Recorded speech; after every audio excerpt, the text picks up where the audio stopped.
Сайн байцгаана уу та бүхэнд энэ өдрийн мэндийг хүргэе. Мэргэжил сонголт бол чиний ирээдүй хэмээх сэдвт подкастаараа та бүхэнтэйгээ уулзж байна. За өнөөдөр бид Монгол Улсын боловсролын их сургуулийг англи хэлний багш мэргэжлэр төгссөн үе үеийн төгсөгчид маань өргөдөн оролцож байна. Манай подкастын эхний хэсэгт бол боловсролын салбарт үр бүтээлтэй ажиллаж байгаа залуу багш нар маань хүрэлцэн ирсэн байна. За тэгээ бидний урилгыг хүлээн авч хүрэлцэн ирсэн бүх багш нартай маш их баярлалаа. Тэгээ хамтдаа өөрсдөө сайхан танилцуулцгаая тийм ээ. За намайг Тамир гэдэг байгаа. Би бол одоо 2020 оны төгсөгч байгаа. За тэгээ төгсөөд шууд оюунлаг гэх гайхамшигтай сургуульд орсон. Одоо хүртэл тэр газар ажиллаж байгаа. За намайг Батэртэн гэдэг 2016 оны төгсөгч. Төгсөөд Сантис боловсролын төвд ажиллаж байгаад одоо Сонгой эрхэм дүүргийн 106 дугаар сургуульд ажиллаж байгаа. Сайн байна уу? Намайг Мөнгөшөр гэдэг 2017 оны төгсөгч. Төгсөөд одоо хүртэл олон улсын хэлбэрийн сургалтад шинэ эхлэл сургуульд англи хэлний багшаар ажиллаж байна. За сайн байна уу? Намайг их намар гэдэг. За би 2021 оны төгсөгч. Одоо боловсрол соёлын шинжилгээ ухааны яамны харьяа Монгол Тэмүүлэл сургуульд багшаар ажиллаж байгаа. За баярлалаа. За мэргэжил сонголт гэдэг бол бидний хувьд хамгийн одоо чухал хариуцлагатай үе гэдэг шүү дээ тийм ээ. Тэгэхээр та бүхэн маань яг энэ мэргэжил сонгож байсан тэр үеэс одоо дурсамжаасаа бид нартай хуваалцаач. Тамираш. За тэгээ. За би ер нь л хүүхэд байхын ер нь айгүй юм ярих их дуртай байсан. Тэгээд ингээд хүүхдүүд найзуудаараа тоглоход одоо найзуудынхаа ахлагч нь болох би өөрөө их дуртай юм байсан. Тэгээ юм зааж өгөх айгүй сонирхолтой байсан. Тэгээ 10 жилээс ахуулаад багш нарыгаа хараад ямар гоё юм бэ гэд тэр үеэс багшийн мэргэжлийг одоо маш их биширч маш их одоо ингэж бодож ирсэн. Тэгээд ер нь одоо би одоо мөрөөдлийнхаа ажлаараас ажиллаж байгаа болоо гэж бодож байгаа. Ямар гоё юм бэ за. Би чинь анх 6 дугаар ангитай англи хэлний багш болно гэж ер нь шийдчихсэн. Ерөнхийдөө бол шалтгаан нь бол англиар хүнтэй ярих дуртай. Англиар ярих хүн ойроод байхгүй болохоор тийм хүнтэй байхад бол өөр хүмүүс заах хэрэгтэй юм гэж ойлгоод тэгээд одоо ерөнхийдөө бол тэр ажлаа хийгээл явж байгаа. Миний хувьд бол ахлах сургуулаа яг төгсөх үед SLT эргээ шалгалт өгөхөд миний хамгийн сайн боломжтой хичээл маань англи хэлний хичээл байсан. Тэгээ гэрийнхэнтэйгээ ярилцаад ерөөдөө энэ хичээлээрээ мэргэжлээ сонгох юм бол ер нь миний хувьд амжилт харах боломжтой байна гэж үндсэн дээр англи хэлний багшаар мэргэжлийг сонгосон байна. За миний хувьд бас англи хэлэндээ их сонирхолтой байсан. Тэгээд яг 5 дугаар ангиас эхэл заалгаж эхлээд тэгээд хамгийн дуртай хамгийн сайн хичээл нь л ер нь англи хэл байсан. Тэгээд сургуулаа төгсөөд нөгөө work and travel хөтөлбөрөөс Америк руу боломж гарсан. Тэгээд яг тэнд очиод 3 сарын хугацаанд байхад яг ингээд Америк хүмүүстэй харилцаад явж байхад бүр илүү ер нь л англи хэлээр би мэргэжтэй болох хэрэгтэй байна гэдэг ингээд сэтгэл шолоодсон гэх үү дээ. Англи хэлний багш мэргэжлэр суралцахад ер нь яг ямар давуу талууд байдаг гэж та бүхэн маань хардаг вэ? За англи хэлний багш мэргэжлэр суралцахад би бол маш их давуу талтай болов гэж бодож байгаа. За яагаад гэвэл одоо орчин үеийн хөл нийлүүлэг алхахад хэлтэй хүн бол хөлтэй гэдэг тийм ээ. За тийм учраас англи хэлний багш гэдэг мэргэжил нь одоо англи хэлийг яг үндсэн төвшөнд мэргэжлийн төвшөнд академик төвшөнд суралцдаг. За тэгээд зөвхөн тийм академик одоо юмд баригдаад байхгүйгээр тийм ээ. За яриа гэх мэт маш олон төрлийн хичээлүүд нь орсноор одоо гадаад очиод одоо зүгээр гадаад очлоо гэж бодоход хэрхэн хоол захиалах вэ тийм ээ. За хэрхэн автобусанд очих вэ гэх мэт одоо энгийн өдөр тутмын яриануудыг одоо сурах боломжийг нээж өгч ирээдүйд тэргээ одоо ингэж хөл нийлүүлэн алхах боломжийг нээж өгдөг юм болоо гэж бодож байгаа. Манай бусад багш нарын хувьд юу гэж хардаг вэ? Миний бодлоор бол нэгдүгürt нь англи хэл бол яг одоо бол одоо хүмүүсийн хэрэглээнд хүмүүсийн амьдралд бол маш чухал байр суурийг эзэлж байгаа. Тэгэхээр англи хэлийг сурна, дээрэс нь англи хэлийг хүмүүс нөгөө заах хэмжээнд өөрөө тийм чадвартай болно гэдэг маань бол энэ нь бол маш чухал. Хоёрдугаарт нь болохоор багшаар ажилласнаар ялангуяа англи хэлний багшаар ажилласнаар бол маш тийм их одоо хүндлэлийг ер нь мэдэрдэг. Жишээлбэл би өмнө нь 12 дугаар анги төгссөн. Энэ жилийн хувьд бол 7 дугаар ангитай байгаа. Тэгээд ерөөдөө одоо сургуульд орохоос эхлүүлээд шатан дээр зүрх хүртэл хүүхдүүд маань дандаа багшаа таа гэж дууддаг. Тэгээд мөн эцэг эхчүүд маань одоо надаас одоо зөндөө олон өндөр албан тушаалтай яг манай ах эгч шиг аав ээж шиг эмээ өвөө шиг хүмүүс байсан ч гэсэн чи гэж юусоо харьцдаггүй. Дандаа багшаа таа гэж харьцдаг нь энэ бол маш их нөгөө хүндлэл тэг хариуцлага байгаа гэж бол ер нь яадаг. Тэгээ энэ нь бол ерөөдөө давуу тал гэж хардаг хэрэгжлээ. Бид нар ч одоо маш том хариуцлагатай. мэрэгчлийг одоо эзэмсэн баг шүү. Одоо шин тэгээд гадаад хэл сурахгүй байх нь сургаасаа хэцүү болсон болохоор ер нь бол гадаад хэлийг бол ер нь хэмч гисэн хэрэгтэй гэдэг учраас багшийн ажлыг бол ерөнхийдөө бол тасрахгүй. Тэгээд бас яг дангаас багшаар гэлдэг бас те үсгэн бол за хувийн сургууль, улсын сургууль, цаашлах хүн сургуулийн төв. Тэгээд бүр болохгүй бол те янз бүрийн гадаадын одоо олон улсын компанид ажиллах боломжтой гардаг болохоор ер нь бол англи хэлний багш бол яаж хөрвүүлж чадхаар Хөрөх хөрвөх боломжтой байх юм тийм. Зөв. За та бүхэн маань одоо манай Монгол улсын боловсролын их сургууль маань тэтгэлгээр бол одоо сурдаг 50%, 70% тэтгэлгүүд бол өгдөг. Тэгэхээр та бүхний хувьд ийм тэтгэлгээр суралцаж байсан уу? тий өндөр онооны тэтгэлгээр сурч өндөр байсан. онооны Эсдийн ерхий шалгалтынхаа оноон дээр үндэслээд тэгээд 70%-ийн тэтгэлгээр 4 жилийн хугацаанд Тухайн үед сурсан. оноо хэдтэйсэн бэ? 687. Тий тэгээд 70%. Тий 70% 4 жил бүрэн 70% хөнгөлөлтөд сурч байсан. Тэгээд энэ нь бол манай гэр бүл тэгээ миний хувьд бол томоохон боломж олсон, томоохон хувь нэмэр болсон гэж юм. За бүгдээ оюутан нас руу ингээ эргээд очив тий. Тэгээ оюутан байхад бид нар ч өстой нэ цаг завгүй маш их ажлуудыг амжуулдаг байсан шүү дээ. Тэгэл одоо нийгмийн одоо сайн сайхан одоо юу л байна. Янз янзын үйл ажиллагаанууд оролцдог байсан. Тэгвэл та бүхний үед ямар амжилтуудыг тухайн үед гаргаж ирсэн бэ? Оюутан байх за одоо нэгдүгээр курст ороод би өөрөө ингээд хувьдаа өөрийн гэсэн клубтэй болъё гэдэг би бодолтой төрж эхэлсэн. За тэгээд би өөрөө тийм жаахан сонирч гисэндээ anime club гэдэг клубыг зохион байгуулж ирсэн. За тэгээд жаахан сонин нэртэй зохиож удаа одоо хүүхд орж ирэхгүй байхдаа гэсэн чинь анхны бүртгэл дээр ингээд 80 хүүхд ороод ирсэн байгаа. Манай клубд. Тэгээд бодоод өөрөө хувийн зохион байгуулалтыг ерөнхийдөө тэр үеэс хийж эхэлсэн болоо гэж бодож байгаа. Тэгээд клубээ зохион байгуулад явж байгаа цаашлаад улам гүн болоод тэгээд нэг мэдсэн чи би чи өөр одоо клубүүдийн зөвлөлийн тэргүүн нь болоод оюутны зөвлөлт гэсэндээ ороод за тэгээд энэ бол одоо бос хүмүүсийн хувьд амжилт гэж тооцохдохгүй ч гэсэндээ миний хувьд бол одоо маш дурсамжтай гоё амжилт юм болоо гэж би өөрөө хэлж чаддаг байгаа. Амжилт гэдэг чинь өөрөө бас их том ойлголт. Хүн болгон өөрөөсөө бас амжилтыг өөрөө тодорхойлно тий. За бусад багш нарын маань хувьд ямар амжилтуудыг гаргаж ирсэн бэ? За би ч одоо нэгдүгээр курс байхдаа нөгөө олимпиадад ороод 3 дугаар ангид орж ирсэн англи олимпиад. Тэгээд нэг хоёрт нь болохоор 4 дугаар курсын 2 хоёрт орж ирсэн. Тэгээд дараа нь 4 төрөлтэй олимпиад оронгуудаа тэрэн дээр 1-р ангид орж ирсэн. Тэгээд тэр ангийн хөвлөж болно би байсан л орох байхгүй. Тийм тухайд байсан бол тий. Тэгээд хоёр хэсэг болохоор Миний хувьд бол оюутан байх хугацаанд хамгийн том амжилт маань бол бие даах чадварыг эзэмшсэн маань хамгийн том амжилт гэж хардаг. Ерөнхийдөө оюутан байх хугацаанд бол багшийн лекцийг шаардуулахгүйгээр тэмдэглэхээс эхлүүлээд бие даалтаа хугацаанд нэг хүртэл бие даах ажил явж байдаг.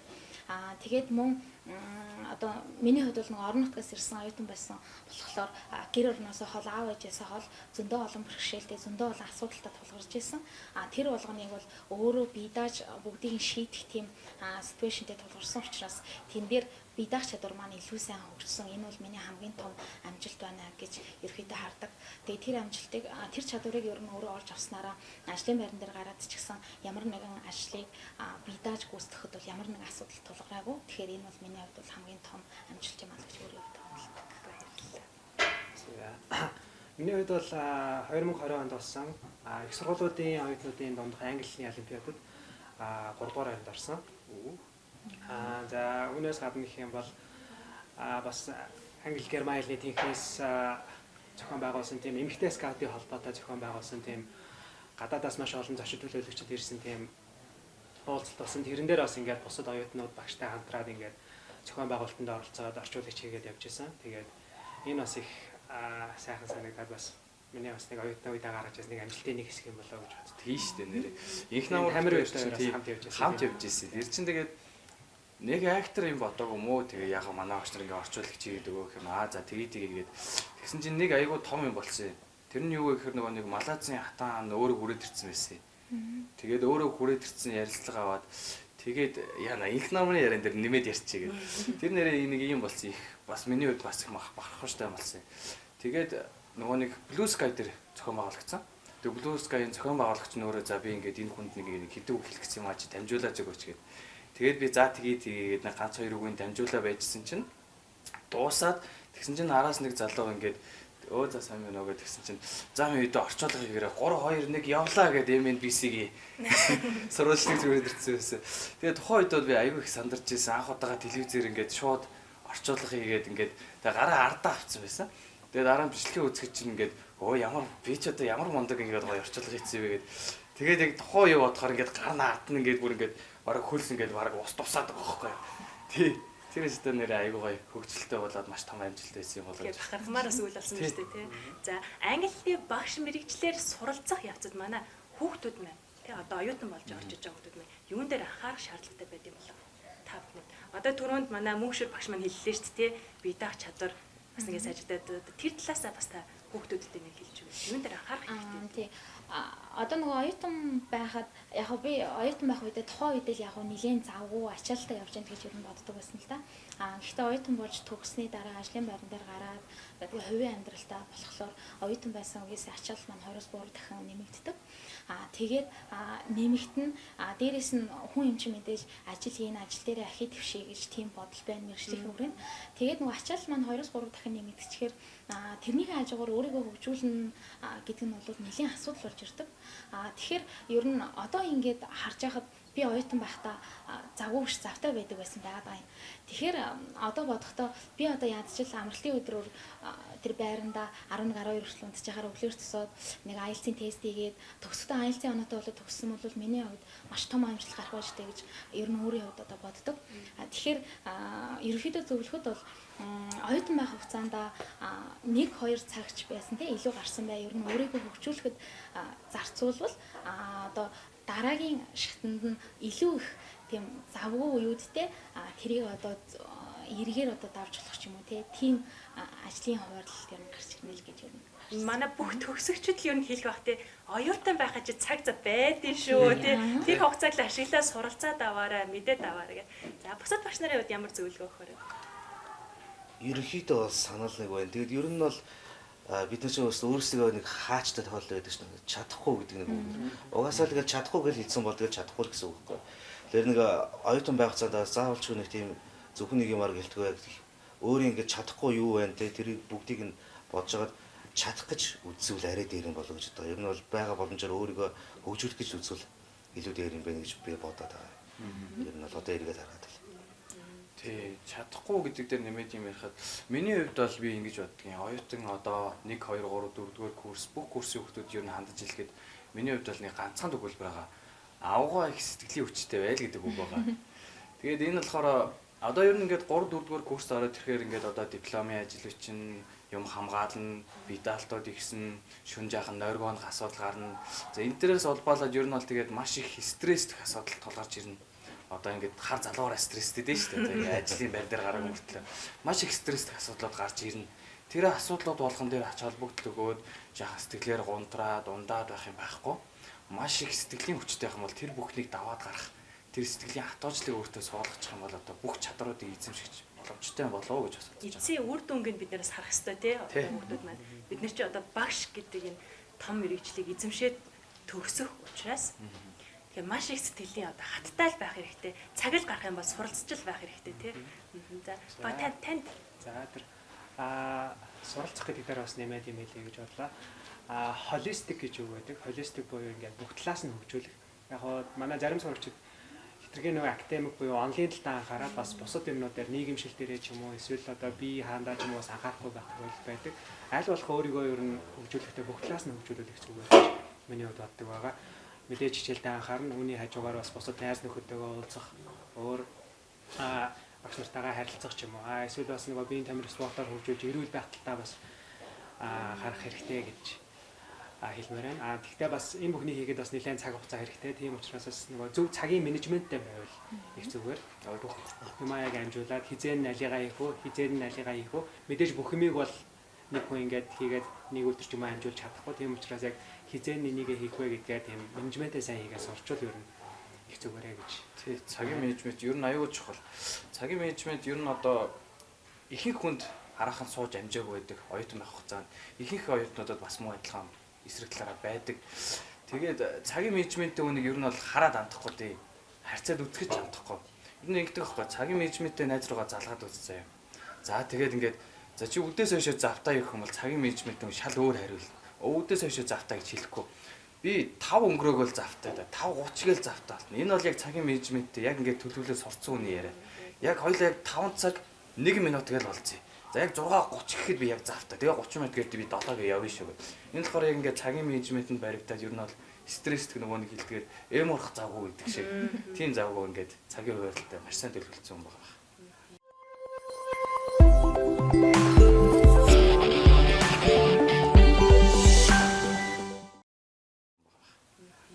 За англи хэлний багш мэрэгчлэр одоо ингээд суралцъя гэсэн маш олон хүүхдүүд ер нь таардаг тий. Би том болоод англи хэлний багш олно гэл тий. Тэгвэл эдгээр хүүхдүүдэд хэдүүлээс мэрэгжил сонгоход нь зөвлөгөө өгөх үү багш нар? Миний хувьд бол нэгдүгürt англи хэлний багшаар суралцах тохиолдолд тухайн сурагчид маань ерөөхдөө нэг хийсвэрээр хандлаггүй тухайн мэрэгжлийн мөн чанарыг ер нь эхлээ олж харчаад дараа нь мэрэгчлээ сонгох зүйтэй юм шиг санагддаг. Жишээлбэл мэрэгчлээ сонгохоос өмнө одоо яг тэр сургуулийн яг тэр ангид тийм хүүхдэд би яг тийм хичээл зааж байна. Би ер нь яг зааж чадах юм шиг байна уу, үгүй байна уу гэж эхлээд өөртөө тийм багш болно гэсэн тийм ойлголтыг ерөөхдөө төрүүлчихэд дараа нь мэрэгчлээ сонгуул англи хэлний багшийнхаа мэрэгчлээ сонгуул ер нь зүгээр юм шиг санагдсан. Тэгээд дээрэс нь сонгож суралцж байх хугацаанд нөгөө нэг сурвал сурсан шиг сурах хэрэгтэй. Яг гэвэл би 4 жилийн хугацаанд бол багшийн өгсөн даалгаврыг хичээл би даалгаврыг өгчөөл тэрийг би маш сайн сурж яах гэж төсөөлөд явуулсан. Тэгээд би яг төгссөнийхээ дараа 9 сараас нь эхлээд одоо энэ шинэ эхлэл сургуультай ажиллаж эхэлсэн. Манай сургууль бол төрлөх англи хэлний хөтөлбөр хэрэгжүүлдэг Кембрижийн хөтөлбөртэй улсын 3 сургуулийн нэг нь. Тэгээд төрлөх англи хэлний хөтөлбөр гэдэг маань бидний одоо энэ жирийн англи хэлнээс бол маш хүнд байдаг. Тэгээд эхний жил бол надад маш хэцүү байсан. Яагаад гэвэл өөрөө нөгөө англи хэлний хувьд зөвхөн оюутныхаа тэр одоо багшийнхаа өгсөн даалгаврыг хийгээл биедаалтаа хийгээл маш сайн болчлоо орсон чинь миний төсөөлөл шал өөр байсан. Тэгээд дээрэс нь бас нөгөө нэг ганцхан мэрэгжил гэтгүй өөрийгөө олон талаар хөгжүүлэх нь чухал. Би энэ үгэн дээр яагаад мэдсэн бэ гэхээр манай сургууль маань маш олон төсөл хөтөлбөрүүдийг хэрэгжүүлж хүүхдүүдийг ер нь судлаач байх чиглэл рүү хөтэлдэг. Тэгээд хүүхдүүдэд төрлөх англи хэлний хөтөлбөр заана хүүхдүүдийг судлаач байхад сургана гэдэг маань хүн өөрөө багш хүн өөрөө эхлээд нөгөө тийм болцсон байж хүүхдүүдэд заах учраас надад маш их бэрхшээл тулгарч байсан. Тэгээд тэр үедээ юу гэж боддог байсан бэ гэхээр багшийн өгснөөс нэг жоохон даваад өөрийгөө дайчилчихгүй яа да тэр үед би одоо ингэж зовхгүй байсан бахтаа гэх тийм бодол төрж ирсэн. Тэгэхээр сурж явах хугацаанд бол өөрийгөө одоо аль болох завгүй ойлгож маш сайн одоо хичээх хэрэгтэй. Тэгвэл одоо сүүлд нь баг зав биш үү? Манай Батэрдэн багш чинь сонгийнхын дүүргийн 106 дугаар сургууль багшилж байгаа тийм ээ. Тэгэхээр сургуулиас юу таныг яаж дэмжиж байна? Ямар дэмжлэгүүд юу багш нарт өгдөг вэ? Ер нь бол яг одоо хотын цагийн сургууль гэдэг утгаараас юу одоо бусад багш нараас алдахгүй гэсэн талаас бол илүү бас тийм анхаарал бол хандуулдаг. Тэгээд одоо ер нь бол юу гэдэг одоо шинэ Яшин шалгалтай олимпиад ч юм уу өөр ямар нэгэн байдлаар ингээд янз бүрийн ажил хийгээд явах юм бол цалингийн хувьд одоо жишээ нь 50-60% нэмэж авна. Үгүй бол яг сайн ажиллаж чадах юм бол 100% нэмээд авах боломж бол байгаад байдаг. Одоо тэгээд бас манай сургууль одоо ингээд нэг англи хэлний сонгон болох гээд тэгээд тэн дээр бас бид нэлээд тийм завгүй одоо тэгээд тэндээс одоо жишээ нь ингээд англи хэлний тэнхэн байгуулах гэдэг бол ингээд цаанаас төсөөсөн ингээд мөнгө за одоо юу хэрэгтэй байгаа ямар бааш хэрэгсэлтэй тоон төхөөрөмж хэрэгтэй гэдгийг хэл гингүүд тэрийг хэлээд үг нь гаргадвал ингээд мөнгөөр санхүүгээр бол тусалж болж чаддаг. Тэгэхээр тэр тал дээр бол илүү бас яваад байгаа. Тэгээд цаг бас нэг тий одоо юу ажлын цагийн хуваарийн тал дээр одоо байнгын ингээд тэнд чи ингээд байнга ингээд байгаад байх юм бол байхгүй бас чөлөөтэй дундуурнаас юм хом зохицуулах боломжтой. Тэгээд тэр тал дээр бол тий уян хатан цаг хугацаатай тэгээд заавч ингээд тий нэг хуваар гарч за энэ хуваараа дагуулчихлаа гэхгүй. Бас энэ хуваард одоо гаргаж явах явцад нь бас надад ийм асуудал байна, ийм байна, тийм байна гэх юм бол тэрийг нь бол ингээд хөдөлгөөд нааш цааш нь болгоод зохицуулаад бас боломжтой байдаг. За англи багш мэрэгчлийг сонгоод орж ирэх байгаа хүүхдүүдэд ямар зөвлөгөө өгмөр? Бэлэн байгаарай л. Юм хэлсэн байгаарай. Юу ч тааж болж магадгүй тий. Би бол одоо жишээ нь хүүхдэж заалаа, насан турш үнсэж заалаа, 60 таа өвөөч намайг багшаа гэж хичээл заагаал явж байна. Би тэгэл гадаад үнсэж зааж үзлээ. Тэр нь бол юмд л бэлэн байгаарай л гэж явмаар байл. Таны хувьд багш. За миний хувьд бол нөгөө эзлэн ерхий шалгалтын дээр бас нэлээд анхаараарай гэж хэлмээр байгаа. Түрүүн бас ярьжсэн тий 50% тэтгэлэг 70% тэтгэлэг болон 100% тэтгэлэг гэдэг. Миний хувьд болохоор яг 70% тэтгэлэгтэй сурч байсан. Ерөнхий шалгалтын оноо дээр болохоор 740 оноо авсан. Хэрвээ 750 авсан бол 100% тэтгэлгээр сурч байсан. Тэгэхээр бас 10 оноо дотсон гэхээр бас их харамсалтай санагдав. Тэгэхээр бас хүүхдүүд бас нэг өөртөө бас хэтэрхий бардаж болохгүй. Хийж дуусчаад тэрийг бас давхар шалгаад ч юм уу эсвэл өөр энийгээ буруу хийсэн байж магадгүй гэдээ бас юмаа сайн хянж шалгаж явах хэрэгтэй. Тэгээд 10 оноод очвол бас хайрын тийм болохоор яг 750 авчих юм бол бас ингээд 4 жилийн хугацаанд үнгүй сурна гэдэг чинь бас маш том одоо тий санхүүгийн хувьд бол дэмжлэг болж байгаа. Тий. Амар азтай болоод байгаа байхгүй. Намайг яг орсны дараа жилээс тэр тэтгэлэг нийлсэн байхгүй. Би 792 тэгээ би 100% сургуулийн байсан байхгүй. Тэгээд тэр чинь болохоор яг намайг явсан дараачаас нэг тийм болоод тэгэхээр наадтай 4-р курсээр болохоор захирлын нэрж тэтгэлэг гээд сүүлийн жил нь 50% өнгөлж ирсэн. Ихтэй оюутнуудаас тэтгэлэг өгөөд явдаг байсан шүү дээ. Тэр одоо хүртэлхтэй бас байгаа ах тий. Ихтэй одоо байсан. 50%, 30% тэтгэлэг гэдэг. Тэгэхээр хүүхдүүдэд маань боломж байгаа шүү. Гол нь та нар маань бас хичээгээрээ эсэлтийн ерөнхий шалгалтаа бас нягуур хийх хэрэгтэй байгаа юм шүү дээ бид нар бүгдээ тий. За тэгээд сэтгэл зүйн хувьд бас бэлтгэлтэй байх хэрэгтэй байгаа юм. Ер нь ажлын байран дээр гарахад бол тодорхой хэмжээнд асуудал бэрхшээлүүд тулгардаг. Гэхдээ миний хувьд бол яг нөгөө хичээл заах арга зүй талаас нь бол төдийлөн асуудал тулгарч байгаагүй. Ямар бэрхшээл тулгарч байсан бэ гэхээр жишээлбэл нөгөө олон хүүхдтэй ажиллаж байгаа учраас хүүхдүүдийн хандлага байж болно, аав ээжүүдийн хандлага байж болно. Тэр зэргээс бол асуудал үүсчихсэнс биш. Одоо нөгөө англи хэлний одоо түвшний хүрээнд болон арга зүй хичээл заах талаар бол тодорхой хэмжээнд ямар ч асуудал тулгарч байгаагүй. Тэгэхээр үүнийг бол би ялч нөгөө англи хэл, герман хэлний тэнхэн болон техникийн багш нартайгаа холбож бол ойлгодог. Тухайн багш нар маань бол үнтэй мэдлэгийг бол биднэрт харамгүй өгснөөр бол би ийм чадвар суралцлаа гэж ерөөхдөө боддог. Тэгээд ерөөхдөө ажлын байран дээр гараад ажиллаж байхад бол олон сургуулиас зөндөө олон багш нар ирж ажилладаг. Тэгээд энэ мэргэжлэр бэлддэг зөндөө олон сургууль байдаг ч гэсэн ерөөхдөө манай сургуулийн бол төгсөгчд маань мэргэжлийн хувьд бол харьцангуй өндөр чадвартай, бусдаас ямар ч тутгааргүй ерөөхдөө бол манлайлж явж байгаа нь бол зөндөө олон практик дээр харагддаг. Тэгэхээр ерөөхдөө сонголтоо хэрвээ багш болохоор одоо сонголтоо хийж байгаа бол тухайн сургуулийн англи хэл, герман хэлний техникийг сонгон суралцаарай л гэж зөвлөх. Тий. Саяны яриан дээр нэмээд хэлэхэд одоо ер нь бол багшийн мэргэжлээр сургадаг маш олон их сургуулиуд байгаа ах. Би бас төдийлөн бүгдийг нь мэдэхгүй байна. За тэгээ нөгөө нэг Геоти, за ингээл Мойс, Хүмүүнлэг гэх мэт маш олон сургуулиуд байгаа. Тэгээд одоо манай техникум тийм үү эсвэл миний өмнө ажиллаж исэн албан байгууллагууд ер нь бол маш олон сургуулийн маш олон төгсөгчсөн мундаг багш нар байсан. За тэгээд тэр олон хувийн сургуулийн тэр олон өндөр чанартай, өндөр төлбөртэй тэтгэр сургуулиудын багш нартай манай Монгол улсын боловсролын их сургуулийн төгсөгч би өөрөө мөр зэрэгцээ ажиллаж байгаа гэдэгтээ би маш их бахархаж байсан. Ер нь бол одоо гэхдээ нэг хүүхдүүд хүртэл багшаа болдог болсон цааш тэгээд яг одоо яг нүдний өмнө бол ингээл хамт ажиллаж байгаа 2 3 багш нартайгаа хүүхдүүдтэйгээ олгодоол ингээл ажиллаа гэж байгаа тохиолдол байдаг. Тэгээд энэ дээр бол мобисийн багш нар бол яг тиймэрхүү юм дээр бол асуудал гардаггүй. Нэгдүгээр, хоёрдугаар бас ажилд ороод ингээл явъя гэсэн ч гэсэн янз бүрийн дээр бол мобис төгснө гэвэл багшийн тал дээр л илүү тийм нэр хүндтэй ордог. Өөр сургуулиас бол яг тэр багшаар ажиллаж ирсэн үү гэдэг юм уу те. Эсвэл нөгөө нэг жил гэдэг цаа харъя гэдэг юм байдаг бол мобисийн багш нарыг бол биш мобисийн төгсөгч нарыг бол мобис төгсөн бол шууд авъя гэдэг. Тэр дөнгөж төгссөн байсан ч гэсэн хамаагүй ер нь бол булаацалтаа л авдаг бол гэдэг. Тэг би бас нөгөө хувийн сургуульд одоо менежер хийжсэн. Тэгээ тухайн үед бас ингээл багш нарыгаа шалгаруулаад авна л та. Тэгээ янз янзын сургуулийг төгссөн ингээд залуучууд ирдэг. Тэгээ яг нөгөө сонгон шалгаруулалтын үед ингээд заах арга зүй талаас нь тий. Одоо бүх талаас нь л харна штэ тухайн үнийг. Гэтэл яг манай мобисаас ирсэн залуучууд бол бүр үнэхээр гайхалтай байдаг. Тэгээ сүүлдээ ястаа Бат Эрдэнэ хэлдгээр, Бат Эрдэнэ машин хэлдгээр мобисыг төгснөө за окей ороод ир гэж шууд авдаг байхгүй юу тий. Яалтчгүй бас ингээд онцлог байдаг. Тэгээ хүүхдүүд ч гэсэн бүр цаана ондоо тий манай багш нарт бүр ингээл илүү дотно, илүү одоо яадгийн бүр нэг тэр арга зүй нь бол тэр хүүхдүүдэд бүр яг гоё яацаа гоё таарж өгөөд. Хүүхдүүд өөрсдөө тэрийг сайн мэддэг болсон. Энэ бүр яг яаж зааж ин тий. Энэ зааж байгаа нь болж нүггүй, мэрэгжлийн хүн биш үгүй гэдэг өөрсдөө хайх тарим сайн мэддэг болсон. Тэгэл хүүхдүүдтэйгээ олгох юм бол тэгэл асуудал хэцүү болчихдог байхгүй. Тэгээд нэмээд хэлэхэд одоо яг миний нөгөө ажиллаж байгаа сургууль маань болохоор олон улсын хөтөлбөр хэрэгжүүлдэг гэдэгсэн шүү дээ тийм ээ. Тэгэхээр олон улсын хөтөлбөр маань ерөөсөө дандаа утга зохиол, уран зохиолын англи хэлийг судалдаг. Тэгээд мэдээж нөгөө тэрийг одоо заахын тулд өөрөө мэдээж өмнө судалсан байх хэрэгтэй тийм. Тэгэхээр тэр олон улсын хөтөлбөрийг төрөлх англи хэлний хөтөлбөрийг одоо ингээд өөрөө заах гэж судалж явахд бол надад англи хэлний хүрээнд бол ямар нэгэн бэрхшээл тулгарч байгаагүй.